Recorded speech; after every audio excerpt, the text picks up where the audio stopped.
তো আর কি করলাম, গাড়িটারে খোলাইছি, গাড়িটারে খোলা গাড়িটার একটা সার্ভিস দিতে এসেছি। তো গাড়িটা 17,000 কিলো চালাইছি, পাহাড় পর্বত নদী নালার বাংলাদেশ ঘুরিয়ে এলাম। আর কদিন আগে বান্দরবান গেছিলাম 5 দিনের ট্যুর, এর আগে গেছিলাম সিলেট। তো গাড়িটার করা হয় না, সার্ভিস দেওয়া হয় না, তো ছোটোখাটো একটা সার্ভিস দিলাম। কি আর সার্ভিসের মধ্যে গাড়িটারে হতাই লাইছে। আর বললাম আরে হতো না, গাড়িটারে হতাই না মা কথা হলো না, গাড়িটারে হতাই লাইছে, গাড়িটারে হতাইছে। হাতে গেলাম যে তুই কিটা করস, তোরা কাম টাম করস, তা বড় বাইরে দিয়ে করাইতে আসুন। ওই আরেকটা ভিতরে হাতে উতরিছে।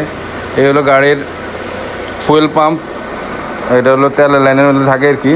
কিতা এটার নাম আজ জানি না। এটা ওয়াশ করতে আসে প্রথমে ডাব্লিউ রিপোর্ট এদিকে ওয়াশ করার পরে এটার আবার অকটেন দিয়ে ওয়াশ করতে আসে। দেখছি নি এটার মধ্যে কত কিছু। গাড়ি খোলা তেল খুব কমে ফুরেছি, মনে হয় 6 লিটার তেল শুধু ফুরেছি খোলা। ঘরে সবসময় আপনারা পাম্পেতে তেল ফুরাইবেন যে কোনো গাড়ির, তো দেখেন আর টাঙ্কিটারে ওয়াশ করতে আসে। এই এরই অকটেন মটন হালাই দিতে আসে লাস্টে যে ময়লা অংশটুকু। তো এইভাবে গাড়ি ওয়াশ করতে আসে। গাড়ি থটল বডি করলাম, ক্লিন করতে কয়টি লাগতো না।